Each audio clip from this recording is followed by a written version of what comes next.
Et bienvenue au webinaire de l'APSO. Mon nom est Zakia Remak. Je suis enseignante au Conseil scolaire Viamonde et gestionnaire de programmes de français avec l'APSO. Donc aujourd'hui, nous accueillons Monsieur Elkeri qui va nous faire une présentation sur comment appuyer les élèves à développer leur habileté de la pensée en physique. Et donc, je passerai le mot à Monsieur Elkeri pour qu'il se présente, puis on va commencer. Bonjour, merci Zakia. Donc, mon nom est Nabil Elkeri. Depuis une dizaine d'années, je travaille pour le Conseil scolaire Viamonde où j'ai eu le plaisir d'avoir évolué dans différents postes. Dans un premier temps, j'ai été enseignant.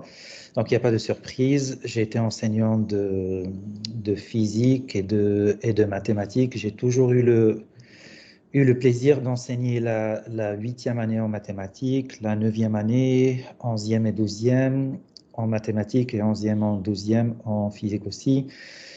J'accorde une importance particulière à l'enseignement de la 8e année parce que la 8e année, on est avec des enfants qui sont...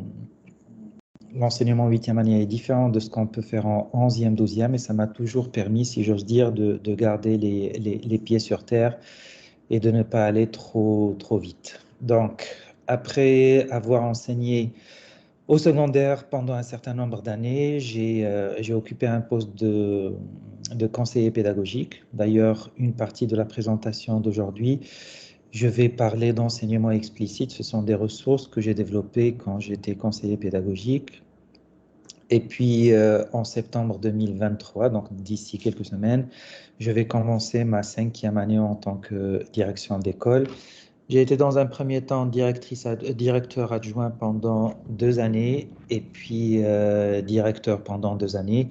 Et là, je vais commencer ma 5e année, ma 3e année en direction à l'école secondaire Étienne Brûlé. Donc, au menu, cette présentation, elle comporte 2 volets. Dans le premier, je vais essayer de partager avec vous des stratégies pour appuyer les élèves à développer leur habileté de la pensée. Mais avant de parler de ceci, je vais mettre un petit peu le contexte. Et la deuxième partie va être consacrée entièrement à l'enseignement explicite. C'est très important de faire la nuance entre les deux parties. La première partie est basée sur ma perception. D'accord ? Toutefois, cette perception-là, elle ne s'est pas conçue du jour au lendemain. C'est suite à plusieurs années d'enseignement, en l'occurrence du cours de physique en 11e, en 12e, SPH 3U et SPH 4U. D'accord ? La deuxième partie, elle n'est pas basée sur ma perception, elle est purement basée sur la recherche. D'accord ? En l'occurrence, les méta-analyses de Hattie qu'on va évoquer et qui sont basées sur des millions et des millions d'échantillons. Donc, commençons par donner un petit peu la voix des élèves.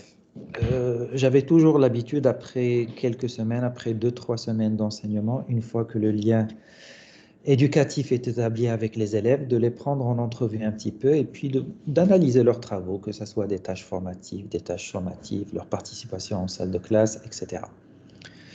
Et puis j'ai toujours été curieux de demander aux élèves comment tu vois le cours de physique? Qu'est-ce que c'est que le cours de physique pour toi? C'est quoi toutes ces formules qu'on voit et ainsi de suite? Et j'avoue que la réponse de beaucoup d'élèves était vraiment, vraiment, vraiment sidérante pour moi. Donc, grosso modo, il y avait 3 types de réponses, 3 catégories de réponses. Certains élèves me disent, ce qui est important pour moi, ce que j'aime dans le cours de physique, c'est pouvoir démontrer les formules. D'accord ? Très bien. Un certain pourcentage d'élèves me disent, ce qui est important pour moi, c'est de savoir quelle formule utiliser, comment l'utiliser pour résoudre des problèmes, que ce soit des tâches papier-crayon, que ce soit des projets, que ce soit des laboratoires, ainsi de suite. Et puis une autre partie d'élèves, ils me disent c'est tout simplement des maths, il suffit de savoir, comme on dit en bon français, il suffit de savoir ploguer des chiffres. Ça, c'est une réponse qui me laisse un petit peu perplexe et qui demande beaucoup de réflexion et d'analyse. Ça va de soi. Si on met ces réponses par rapport au développement de l'habileté de la pensée, qui est notre sujet principal d'aujourd'hui, bah, ça va de soi que ploguer des chiffres dans des formules, malheureusement, l'habileté de la pensée n'est pas là. Et en général, on utilise les mauvaises formules et on n'y arrive pas. D'accord ? Savoir utiliser la bonne formule, savoir utiliser les bonnes unités, la bonne dimension, et ainsi de suite, bah là, ça commence. Il y a une certaine habileté de la pensée, on est capable de faire une différence entre mathématiques et physique, et ainsi de suite. Pouvoir même démontrer des formules en physique, bah là, ça démontre un haut degré de l'habileté de la pensée. Vous allez me dire, c'est quoi les pourcentages? Donc, pour répondre à cette question-là, je mets les trois réponses en perspective avec le modèle de la RAI. Et malheureusement, on voit que notre pyramide est inversée. En tout cas, les pourcentages qu'on obtient ne sont pas ceux qu'on souhaite avoir. Au premier palier de la RAI, là où se situe grosso modo 80% des élèves, ce qu'on appelle aussi le niveau universel, malheureusement, la plupart des élèves me disent ploguer les chiffres dans les formules. OK. On a un certain pourcentage d'élèves, le deuxième palier, qui se situe aux alentours de 15% statistiquement, qui disent savoir utiliser les bonnes formules et réussir à répondre aux questions, à faire le projet, ainsi de suite. Et le troisième palier, qui se situe aux alentours de 5%, bah, on a les élèves qui disent ce qui est important pour moi, c'est démontrer les formules.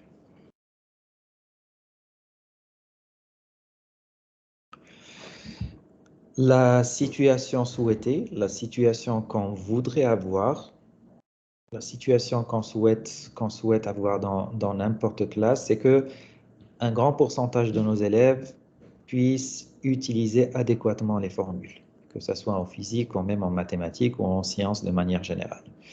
Et puis, ces mêmes formules-là, si je mets formules entre guillemets, bah, c'est les mêmes recettes qu'on peut utiliser par exemple pour les cours de grammaire en français. On souhaite que 80% de nos élèves se situent là-dedans, mais malheureusement, ce n'est pas le cas. C'est super si un certain nombre de nos élèves, je dirais 10-15%, puissent même aller au-delà et démontrer des élèves. Ceci nous laissera un 5% d'élèves où on va avoir un niveau d'intervention qui est intensif pour pouvoir justement les amener à tout simplement ploguer les chiffres dans les formules sans aucune compréhension, à savoir utiliser adéquatement les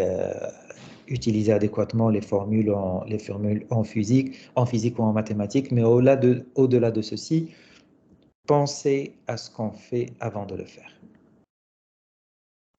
Ben, comment y arriver? À travers mes années d'enseignement, j'ai vu qu'il y a grosso modo deux ingrédients qui nous permettent d'y arriver, à développer cette habileté de la pensée. Le premier, c'est de travailler de manière très explicite et de spiraler au maximum les concepts.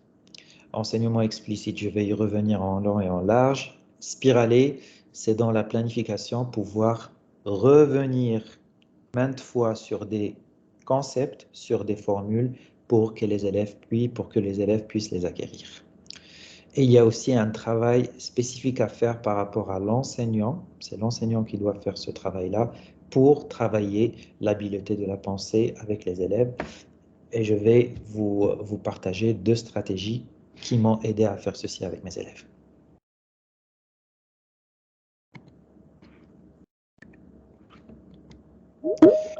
Voilà, la bonne stratégie, la première stratégie, c'est la bonne vieille méthode.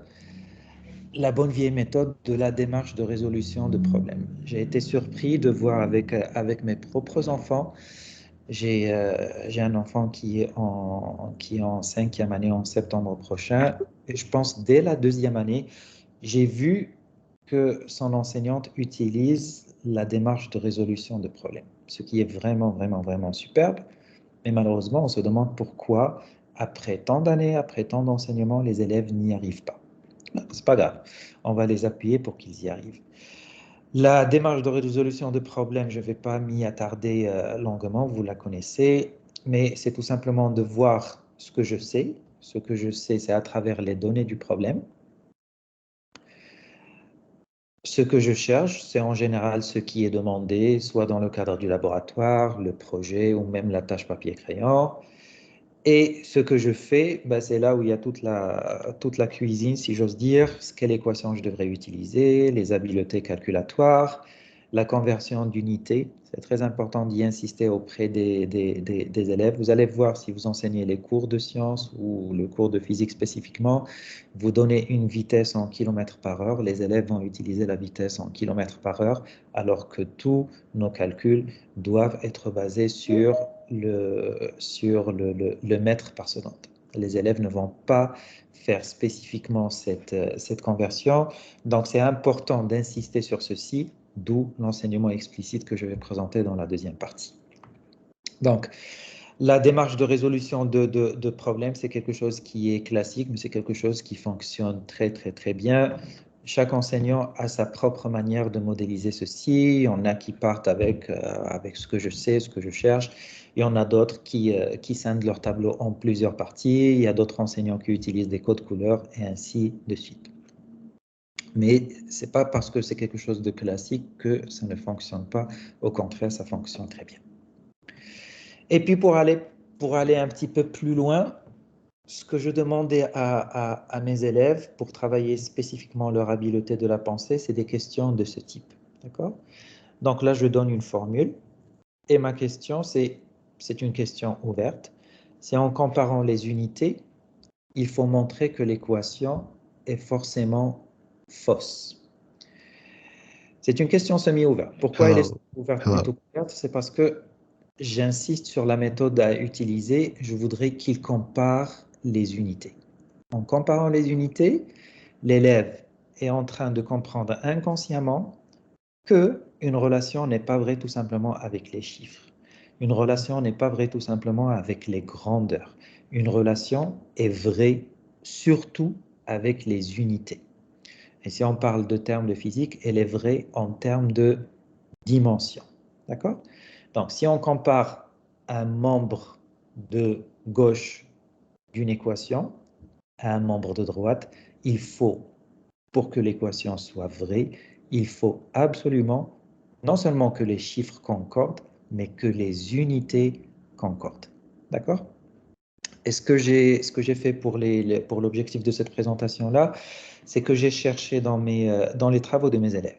J'ai cherché dans les travaux de mes élèves et puis j'ai pris les travaux de 3 élèves que je vais vous montrer. Bien sûr, c'est complètement anonyme, que je vais vous montrer pour voir comment les élèves démontrent dans un premier temps qu'ils commencent à penser en termes d'habileté de la pensée, qu'ils commencent à penser en termes d'analyse dimensionnelle, et puis à la fin, comment ils y arrivent. Mais ça ne se fait pas du jour au lendemain. D'accord? Donc, voici un premier échantillon d'élèves. Donc, vous voyez, l'élève, au niveau de la démarche, ce qu'il a essayé de faire, même s'il ne l'a pas verbalisé, c'est qu'il essaie de faire un raisonnement par l'absurde. D'accord? Il n'en est pas conscient lui-même. Donc, il a supposé dans sa première ligne que la relation est vraie. Dans la deuxième ligne, il l'a posée en termes d'unité. Donc, ça sous-entend qu'il a compris que si l'équation elle est vraie avec des grandeurs, elle est vraie en termes d'unité. Donc, déjà, vous voyez que l'habileté de la pensée commence à être là. D'accord? Donc, il a dit la vitesse VF, c'est vitesse finale. Donc, la vitesse, sa dimension, c'est des mètres par des secondes. Mètres par seconde au carré, est-ce que c'est égal à mètres par seconde au carré plus 2 fois l'accélération A, c'est des mètres par seconde au carré. Ça marche, il l'a bien écrit. Et delta T, ce sont des secondes. Donc, la deuxième ligne est impeccable. Ça va très bien. J'aurais tout simplement aimer que l'élève mette un point d'interrogation sur son égalité pour dire voici ce que je souhaite, je souhaite démontrer ou vérifier. Et puis dans la troisième ligne, l'élève a fait une racine carrée sur son membre de gauche et il a fait la racine carrée, mais partiellement sur le membre de droite. Qu'est-ce que ça me dit à moi comme enseignant? Ce que ça me dit, c'est que l'habileté de la pensée, elle commence à être là. Mais l'erreur de l'élève, elle n'est pas au niveau de l'habileté de la pensée. Elle est au niveau calculatoire. Et ceci, honnêtement, m'inquiète moi. Pourquoi ça m'inquiète moi? J'ai toujours eu la chance, et c'est vraiment une vraie chance, d'enseigner en parallèle le cours de physique et le cours de mathématiques. Donc, ça me permettait, et d'une, de faire des projets interdisciplinaires, mais aussi de travailler en profondeur les aspects calculatoires dans le cadre du cours de mathématiques. Une fois que ces aspects calculatoires commencent à s'améliorer, là je me concentre beaucoup plus en cours de physique sur l'habileté de la pensée. S'il vous plaît, n'hésitez pas à m'interrompre à chaque fois que vous avez des questions, n'attendez pas à la fin, vous pouvez les poser au fur et à mesure. Même question, même travail, même objectif caché derrière qui est l'habileté de la pensée pour un autre élève. Donc, là aussi, l'élève me démontre que l'habileté de la pensée est là. Et malheureusement, malheureusement, c'est pas grave, mais l'erreur, elle est au niveau de la troisième ligne, encore une fois, où l'élève a fait une erreur de calcul. D'accord? Et sa conclusion, on ne peut pas transformer notre côté droit à notre côté gauche. Pour lui, qu'est-ce que ça me dit, même si c'est dit de manière maladroite? Ça veut dire que l'élève a compris pour qu'une équation soit vraie, elle doit être surtout vraie en termes de dimension et en termes d'unité. Donc là, pour l'aider avec l'aspect calculatoire, dans ma rétroaction perspective, je lui montre ici où est-ce qu'il a commis l'erreur en lui disant « voici ton erreur ». Et ma rétroaction, c'est que le principe est OK, l'habileté de la pensée est là. Ce ne sont pas des termes que je vais utiliser avec les élèves, ce sont plus des termes pédagogiques. Donc pour les élèves, c'est une rétroaction directe et descriptive. Le principe est OK, le principe tu l'as compris, mais il y a une erreur de calcul. J'ai oublié de vous dire que après chaque évaluation ou à chaque fois que ça s'impose, je fais des petites entrevues avec les élèves. C'est 2-3 minutes qui me permet de travailler en 1 à 1 avec l'élève pour lui dire voici où est-ce que tu en es, voici là où on doit être pour le prochain travail. Et là maintenant, c'est un travail qui est meilleur. Le travail est, il essaye de faire un raisonnement par l'absurde. Et puis vous voyez ici, il a mis ses unités. Là, ce que j'aime bien, qui me permet de dire que l'habileté de la pensée est là, c'est le 1 que l'élève a mis ceci. Que l'élève a mis ici un 1, ça veut dire quoi? Le 1 qu'il a mis ici, ça veut dire que la dimension d'un chiffre est égale à 1. Ça me permet de dire, excusez-moi, ça me permet de dire que l'élève comprend très bien ce qu'il fait. Il n'est pas en train de ploguer des chiffres dans la formule. Il comprend en termes d'habileté de la pensée ce qu'il est en train de faire. Il n'y a pas d'erreur de calcul. Et à la fin, il me dit, écoutez, monsieur Nabil, des mètres carrés sur des secondes au carré sont différents des mètres par seconde. Donc, ils ne sont pas de la même unité et par conséquent, la formule que vous m'avez proposée est forcément fausse. Ici, ce qui manque un petit peu, c'est la conclusion et aussi un petit peu la communication. J'aurais aimé ici que l'élève mette un point d'interrogation, qu'il me dise, supposons que la relation est vraie, il est en train de faire un raisonnement par absurde. Là, on arrive à un autre élève. D'un point de vue communication, c'est impeccable. là, l'élève utilise ce qu'on fait en cours de mathématiques. Donc, l'élève comprend, c'est pas parce qu'on change de local que les habiletés mathématiques ne sont pas utilisables dans d'autres contextes. J'ai évoqué tout à l'heure des habiletés mathématiques qui sont même utilisables dans la grammaire. Les enseignants de français, n'importe quel enseignant de français va vous dire que la grammaire, c'est un raisonnement logico-mathématique. Donc, l'élève part du membre de droite, me dit, voici l'unité du membre de droite. Bah, il l'a calculé. Voici l'unité du membre de gauche, il l'a calculé. Le membre de droite a une unité qui est différente du membre de gauche. Donc, la relation que vous m'avez proposée, monsieur Nabil, est forcément fausse. Donc, là, ça me dit que l'élève a compris. OK, il ne m'a pas mis la phrase de conclusion, ou peut-être moi, dans ma capture d'écran, je n'ai pas vu la phase de conclusion, mais pour moi, personnellement, c'est un degré d'habileté de la pensée qui est élevé. Un autre exemple, ça c'est une relation, ça c'est une question que j'adore, et ce type de question-là, je ne l'utilisais pas lors de mes premières années d'enseignement. Il m'a fallu un certain nombre d'années d'expérience pour savoir qu'est-ce que les élèves savent faire et comment les pousser à développer encore leur habileté de la pensée. Donc là, vous avez reconnu ici, dans cette équation que je suis en train d'entourer, c'est la loi universelle de la gravitation de Newton entre deux corps quelconques. D'accord? Séparés d'une distance r, la masse du premier, la masse du deuxième, ainsi de suite. Et là, on retrouve la loi de la gravitation sur Terre. C'est la même loi. Donc, si c'est la même loi, il y a forcément un lien entre les deux. Donc, à partir de là, moi, c'est mon habileté de la pensée à moi, que j'ai développée aussi en travaillant avec les élèves. Et j'ai pu avoir la question suivante, j'ai pu concevoir la question suivante. Les deux équations, blabla et blabla, n'ont absolument rien à voir l'une avec l'autre. Est-ce que c'est vrai ou est-ce que c'est faux? Et bien sûr, si l'élève me répond juste par vrai ou par faux, ben, il n'a pas de point, parce qu'il ne m'a rien démontré, il faut le démontrer par une formule, par des calculs, par un raisonnement, peu importe. Voyons le travail des mêmes élèves que je vous ai montré tout à l'heure. Et vous allez reconnaître leur écriture. Le premier élève, il me dit, c'est faux, ok.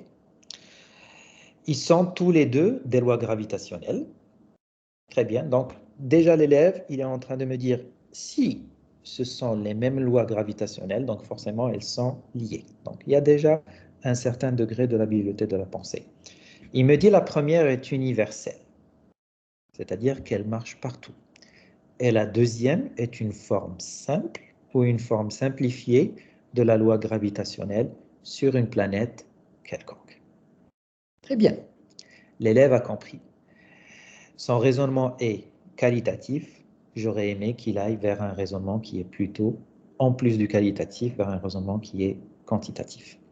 Et il me dit que la deuxième loi peut être démontrée à partir de la première, ce qui veut dire qu'il se trouve un rapport entre les deux lois. Très bien, mais j'aurais aimé avoir un certain calcul. Et croyez-moi, au début, les élèves ne sont pas à ce niveau de la pensée. C'est quelque chose qui ne vient pas de manière naturelle chez la plupart de nos élèves. Il faut travailler ceci. Il faut leur donner cette occasion-là. Il faut les challenger avec ce type de questions pour qu'ils arrivent justement à y penser. Sinon, ce que les élèves vont faire, c'est le principe du moindre effort, qui est un principe scientifique. Ils vont tout simplement, comme ils le disent eux-mêmes, c'est pour ça que j'ai commencé par la voix des élèves, ils vont tout simplement ploguer les chiffres dans les formules et ils vont le faire de manière très maladroite. Voyons mon deuxième élève, qu'est-ce qu'il fait? C'est grosso modo la même chose. Il me dit faux. En considérant le rayon de la Terre, c'est la même chose, mais le niveau de la pensée est plus développé. En considérant le rayon de la Terre, la masse de la Terre, la masse d'un objet sur la surface de la Terre, on peut trouver la formule. C'est la formule du poids, en fait, à partir de la loi universelle de Newton. Donc, je lui dis OK, mais j'aurais aimé que tu me dises comment petit g est égal à grand G fois la masse de la Terre sur le rayon de la Terre au carré. Encore une fois, j'aurais aimé que l'élève aille plus loin pour me faire une démonstration qui est aussi non seulement qualitative, mais aussi quantitative avec des chiffres. Le troisième élève me fait la même chose. C'est exactement la même chose. Donc, si plusieurs élèves n'arrivent pas à aller plus loin, c'est peut-être aussi que je ne leur ai pas donné tous les ingrédients pour y aller plus loin. En l'occurrence, peut-être que j'ai omis de leur donner la valeur de grand G, la valeur de la masse de la Terre, le rayon de la Terre et la valeur de petit g. Donc pour moi, c'est quelque chose qui est trivial. Il suffit de voir son livre pour trouver toutes ces valeurs-là, mais peut-être qu'il aurait fallu que je sois plus explicite pour les élèves. Pourquoi je vous ai présenté cet exemple-là? Ça a deux objectifs. Le premier, c'est de voir comment on peut aider les élèves à développer leur habileté de la pensée, mais aussi comment on peut avoir un regard critique sur son propre travail, en tant qu'enseignant, bien entendu. Donc, si les élèves n'ont pas été plus loin, c'est que j'ai omis de leur donner les chiffres. J'ai oublié de vous dire que pendant mes examens, pendant toutes les tâches, c'est toujours à livre ouvert. Les élèves peuvent utiliser ce qu'ils veulent comme ressources, leurs livres, leurs notes de cours, les ressources que je mets à leur disposition, parce que apprendre par cœur les formules, ce n'est absolument pas ce qui m'intéresse. Ce qui m'intéresse, c'est dans un premier temps de savoir les utiliser adéquatement et dans un deuxième temps de développer son habileté de la pensée en les utilisant. Est-ce qu'il y a des questions avant que je passe à la deuxième partie qui est consacrée à l'enseignement explicite? Donc là, j'ai oublié que j'avais une animation. Donc, je suis vraiment un adepte de l'enseignement explicite et je vais vous dire pourquoi. Donc, pour évoquer avec vous l'enseignement explicite, je vais vous dire c'est quoi et pourquoi adopter un tel modèle. Depuis une dizaine d'années, on parle beaucoup d'enseignement explicite, mais malheureusement, la compréhension de l'enseignement explicite n'est pas acquise par tous les enseignants. C'est pas grave, il faut travailler avec ceci. Donc, c'est pour ça que je souhaite évoquer avec vous aujourd'hui qu'est-ce que c'est comme l'enseignement explicite. Et puis, pour en parler, je vais faire la différence avec l'enseignement magistral, parce qu'il y a une grande confusion entre les deux. On va aller un petit peu plus loin, on cherche un effet entonnoir.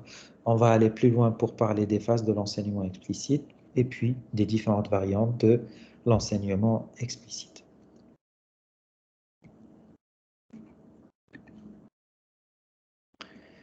L'enseignement explicite, c'est quoi? C'est la formalisation d'une stratégie d'enseignement structurée en étapes. Ces étapes sont séquencées et sont fortement intégrées entre elles. Que veut dire cette jolie phrase? C'est tout simplement dans un enseignement explicite, dans notre planification, on pense à différentes étapes. D'accord? Dans les différentes étapes, dans chaque étape, l'enseignant joue un rôle particulier et les élèves jouent un rôle particulier.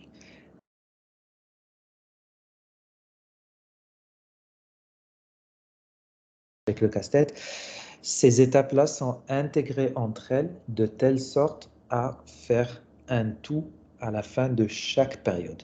Pas à la fin de chaque unité d'enseignement, pas à la fin de chaque module, pas à la fin du semestre. Non, à la fin de chaque période, il faut que les différentes étapes soient structurées entre elles. L'enseignement explicite demande beaucoup de planification et demande beaucoup de réflexion de la part de l'enseignant.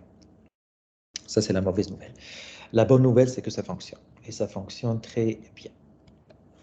Et ça, ce n'est pas moi qui le dis, ben, c'est la recherche. Vous avez probablement entendu parler de... Voilà. Vous avez probablement entendu parler des méta-analyses de John Hattie. Il a sorti un livre qui est en anglais, en français, en plusieurs langues, j'imagine, qui s'appelle L'apprentissage visible pour les enseignants. D'accord? Donc, qu'est-ce que c'est qu'une méta-analyse? Dans une méta-analyse, on prend beaucoup de recherches et on les agence ensemble. Et on fait une conclusion de toutes ces recherches-là. Dans les méta-analyses de John Hattie et de son équipe, la taille d'échantillon, c'est-à-dire le nombre d'élèves qui est considéré, ne se calcule pas en milliers, il se calcule en millions d'élèves. Je n'ai pas fait d'erreur, j'ai vérifié plusieurs fois, à chaque fois que je fais une présentation sur l'enseignement explicite, je revérifie de nouveau, c'est une taille d'échantillon de plusieurs millions d'élèves. C'est valable pour tous les élèves, pour tous les sujets, mais c'est valable surtout en lecture, en écriture et en mathématiques, qui sont en général les trois composantes de base, mais aussi les trois composantes avec lesquelles nous avons des défis dans toutes nos écoles. John Hattie s'est basé sur 13 années de publication et puis sur plus de 52 000 études, ce qui l'amène à la fin à une taille d'échantillon qui vraiment à chaque fois me fait rigoler, de 240 millions d'élèves. Je répète, 240 millions d'élèves dans des contextes très différents. Et ce qui est surprenant, mais aussi ce qui est rassurant, c'est que les conclusions sont les mêmes.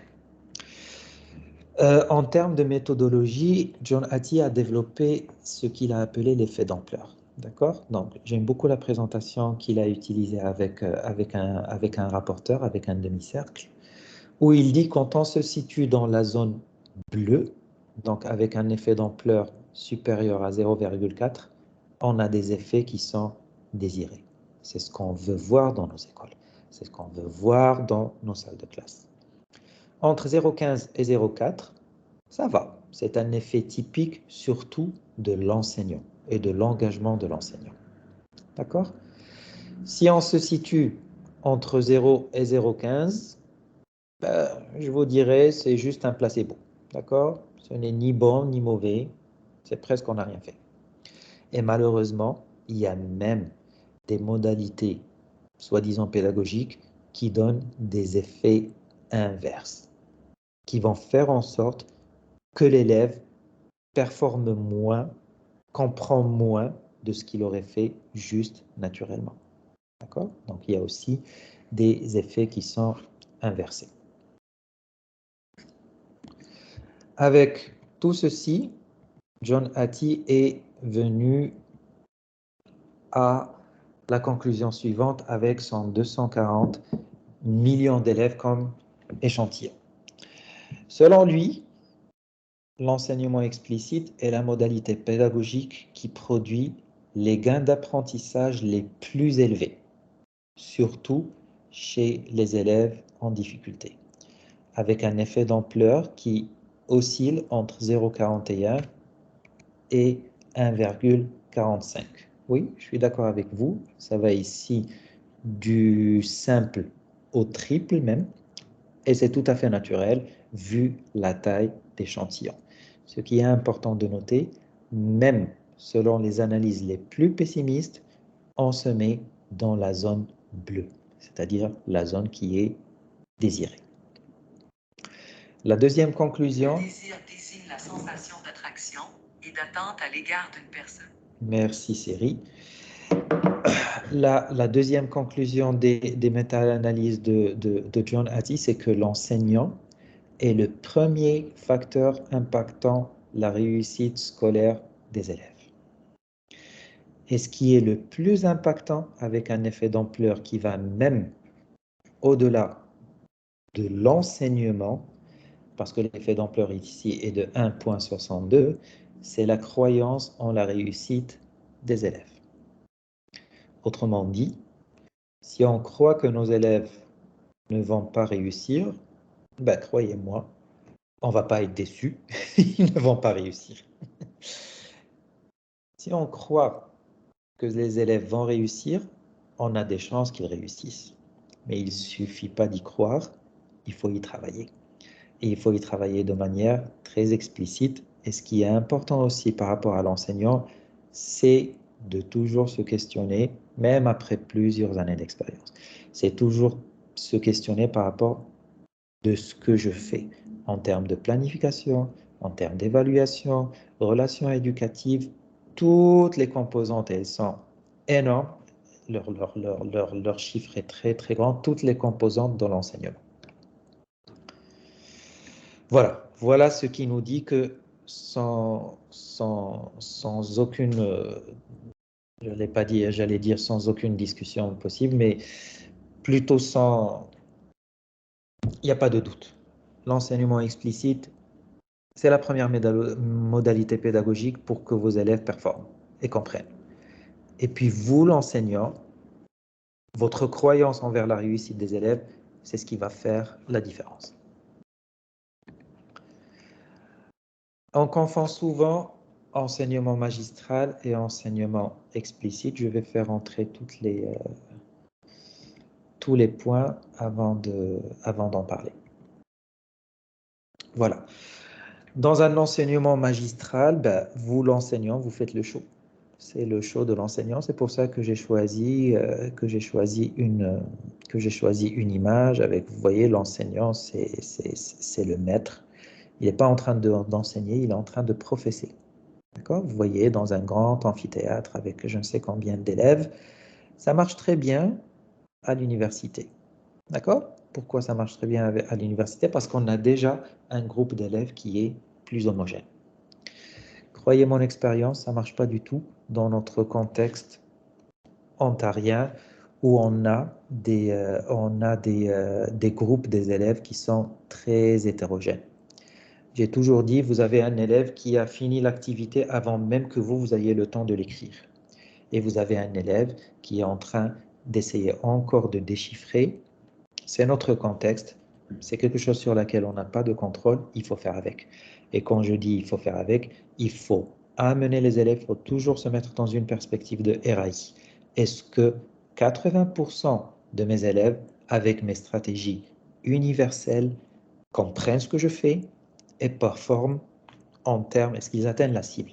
Est-ce qu'ils performent en termes d'évaluation? Donc, l'enseignement magistral, on a tous connu parce qu'on a tous fait l'université, c'est l'enseignant qui est actif. Les élèves sont en train d'écouter, de prendre des notes, de jouer sur leur téléphone, je ne sais quoi, mais ils ne sont pas actifs. A contrario, dans l'enseignement explicite, on met l'accent sur la compréhension de la matière. Et non seulement sa compréhension, mais aussi son organisation en mémoire pour les élèves, surtout les élèves en difficulté. Donc l'élève est actif. L'élève est au centre de l'apprentissage. L'élève est au centre de tout ce qu'on fait. D'accord ? La vérification de la compréhension se fait tôt par l'enseignant. Alors que dans un enseignement magistral, il se fait à la fin de l'unité. On a terminé l'unité, on va faire une évaluation sommative, tu as compris, tu n'as pas compris, très bien, on va passer à autre chose. Ça, c'est du magistral. Dans l'enseignement explicite, vous voyez très, très, très tôt les élèves qui ont compris, les élèves qui n'ont pas compris. Et puis, je fais un parallèle aussi avec la triangulation. Dans un enseignement explicite, vous avez toujours une feuille d'observation. Vous avez toujours une fiche d'observation avec vous pour voir qui a compris, qui est en voie d'acquisition des concepts et qui n'y est pas du tout. D'accord ? Donc, vous êtes en train de trianguler, de prendre des notes. Ce n'est pas avec la fameuse évaluation sommative que vous allez voir « Oh, un tel, il n'a pas compris. » Oups, non. Quand vous faites de l'enseignement explicite, vous le voyez très, très, très tôt. Et comme vous voyez très tôt le degré d'acquisition des concepts par les élèves, vous donnez instantanément votre rétroaction descriptive, ce qui permet de améliorer, ce qui permet d'améliorer la compréhension des élèves. L'enseignement explicite, c'est comment?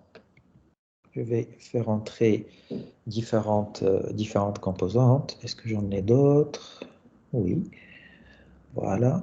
Excusez-moi, j'ai été trop loin. Donc, l'enseignement explicite, on a dit que ce sont différentes phases. Donc, j'ai toujours enseigné, puis même en tant que direction au secondaire, il y a toujours eu dans l'horaire des périodes de 75 minutes. D'accord? Donc, c'est pour ça ici, si vous faites un total, on va avoir 20, 20, 20.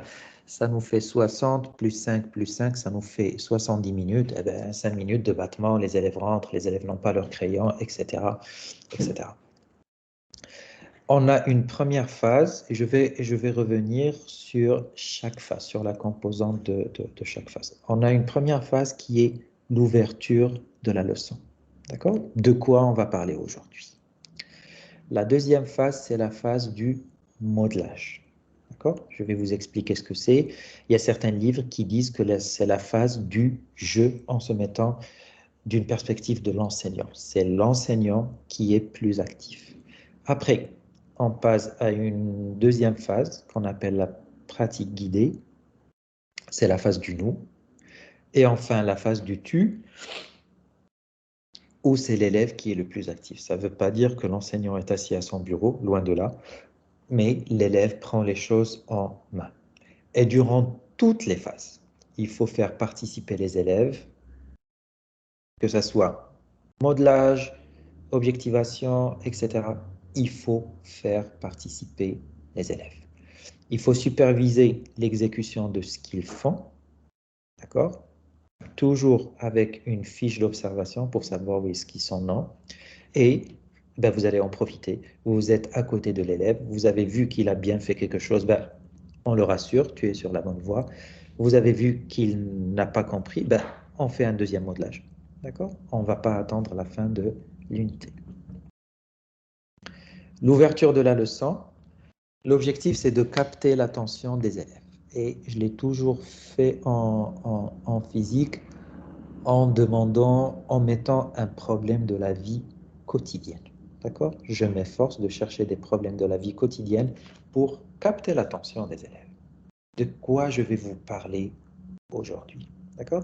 Je vais vous donner un exemple, mais ce n'est pas un exemple en physique, c'est un exemple en mathématiques parce que j'ai eu vraiment la chance d'enseigner les deux. Par exemple, quand je commence à faire les fonctions exponentielles, je ne commence pas par la notation exponentielle avec les élèves et tout ça.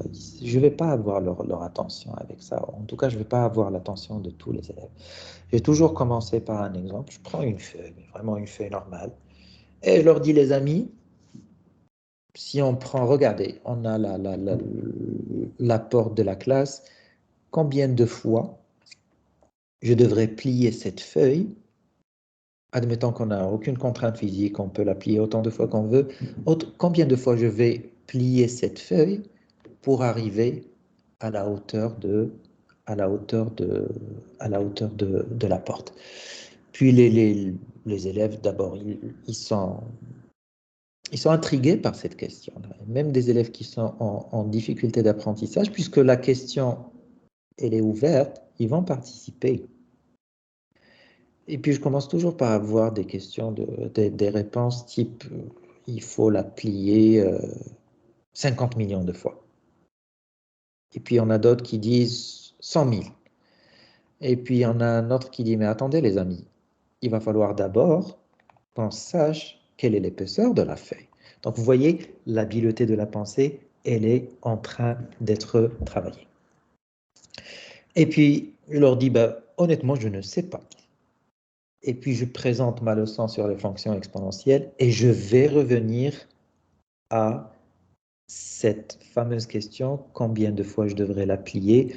Je pense de mémoire, si on fait l'hypothèse que l'épaisseur de la feuille, je ne sais pas, est de 0,1 mm, je pense qu'il faut la plier entre 13 et 14 fois. Donc là, on aide l'élève à comprendre que la croissance exponentielle est beaucoup plus rapide que la croissance linéaire. Donc, quand ils m'ont dit au début 500 millions de fois, c'est parce que les élèves pense surtout en termes de croissance linéaire, alors que la croissance dans ce cas est exponentielle. Excusez-moi, je suis sorti un petit peu du sujet. Donc, capter l'attention de l'élève, présenter le résultat d'apprentissage. Les amis, qu'est-ce qu'on veut acquérir après ces 75 minutes qu'on va passer ensemble? On n'a pas le choix, on va les passer ensemble. À la fin, c'est quoi notre sortant? Et je justifie l'importance de la leçon toujours à travers des exemples de la vie de tous les jours. Dans l'ouverture de la leçon, je pourrais aussi, selon le contexte, je pourrais revoir un petit peu les connaissances préalables des élèves. Qu'est-ce qu'ils savent avant de ce que je vais leur dire ou de ce que je vais leur présenter. Donc ça, c'est l'ouverture de la leçon, ce n'est pas quelque chose qui est trop long. Le modelage, la phase du jeu, c'est là où je vais enseigner, d'accord? Mais je ne vais pas enseigner de manière magistrale où les élèves sont attentifs et prennent des notes. Non, ce n'est pas mon objectif. Je veux surtout poser des questions et je veux surtout avoir des réponses d'élèves qui sont fausses parce que ça va me permettre de rectifier au fur et à mesure et de déconstruire certaines notions qui sont fausses. D'accord? Donc, j'utilise des termes clairs et concis. J'utilise des termes que les élèves peuvent comprendre. Je fais un lien avec le contexte minoritaire francophone. Je fais participer beaucoup les élèves et je rends explicite tout raisonnement implicite. Et ça vient surtout avec le nombre d'années d'expérience. Des fois, on passe trop rapidement de manière implicite sur des concepts. Et les élèves sont coincés. C'est parce qu'on a été trop implicite et les élèves ont besoin qu'on explicite les choses. Et l'information est présentée à dose homéopathique, si j'ose parler. Si j'ose parler ainsi, elle est présentée en petites unités et dans une séquence qui est graduée et qui est préalablement réfléchie dans ma planification. Et l'enseignement explicite met le lien entre les différents concepts. Par exemple, en mathématiques, je vais faire le lien entre une croissance linéaire et une croissance exponentielle. Peu importe ce qu'on enseigne, il y a toujours des liens à faire. La pratique guidée ou la phase du nous.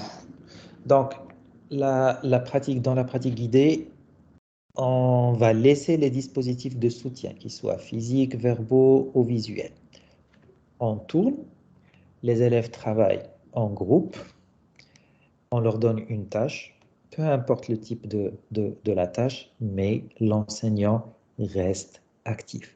L'enseignant n'est pas à son bureau. L'enseignant tourne.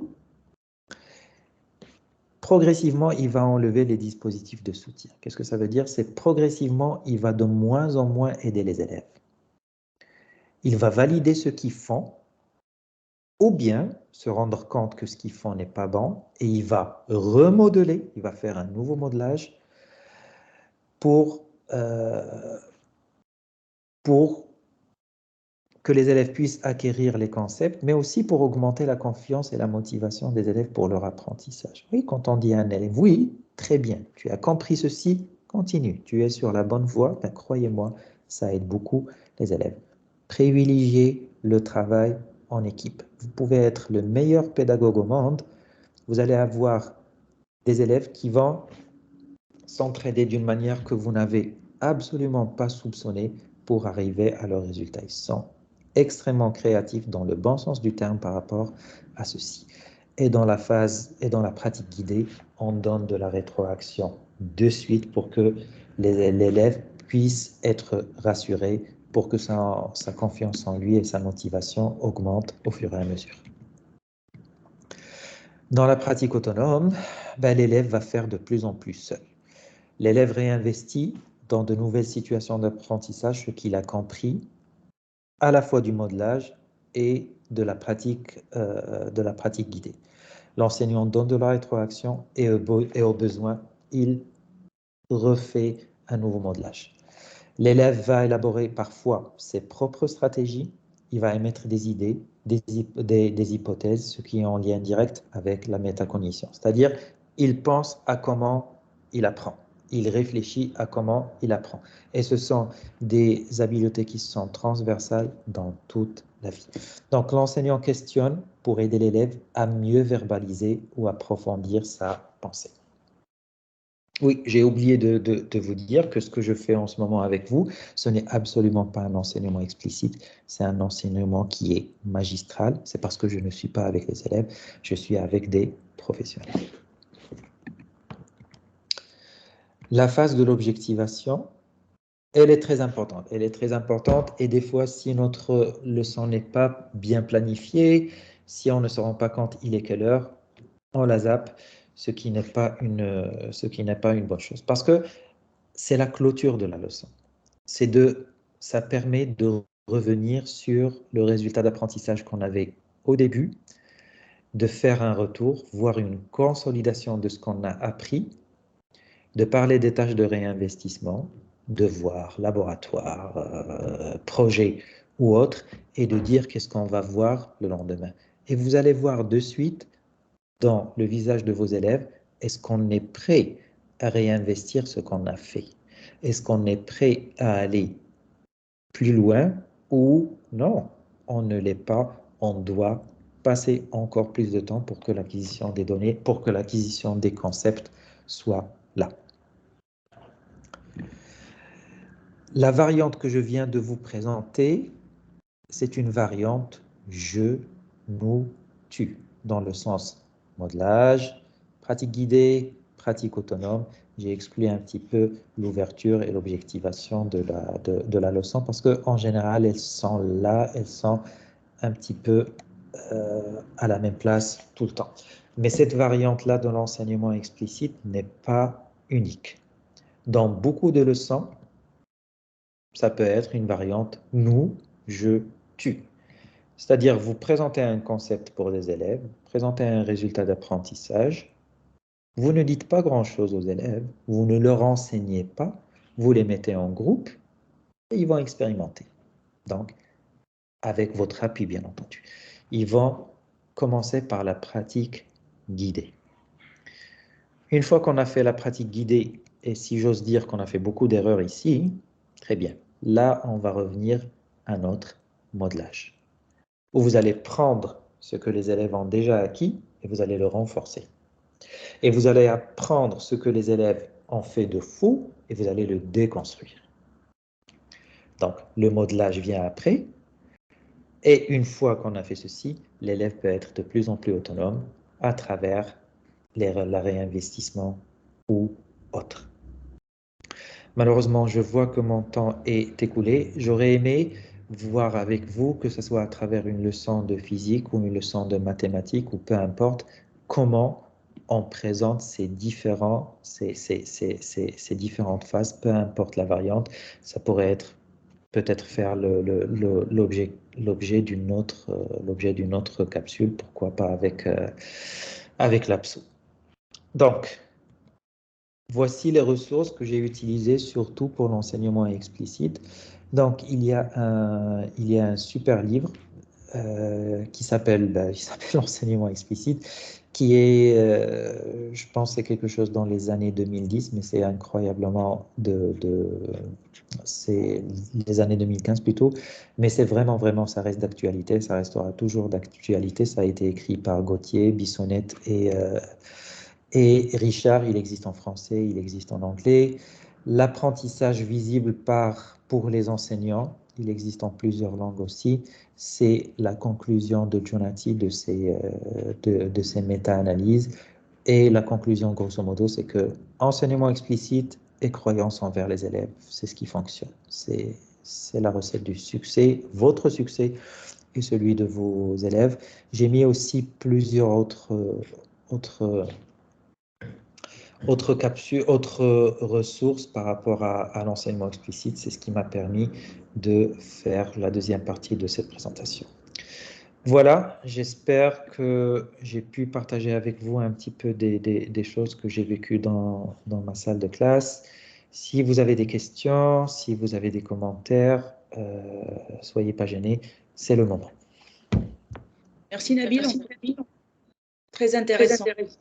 Donc, si tu nous permets, on va utiliser cet enregistrement pour notre site web peut-être plus tard, vu que c'est les vacances, peut-être les gens ils sont pas encore là. Donc, si tu nous permets, on va la utiliser. Puis, c'est sûr pour les ressources, on va les partager.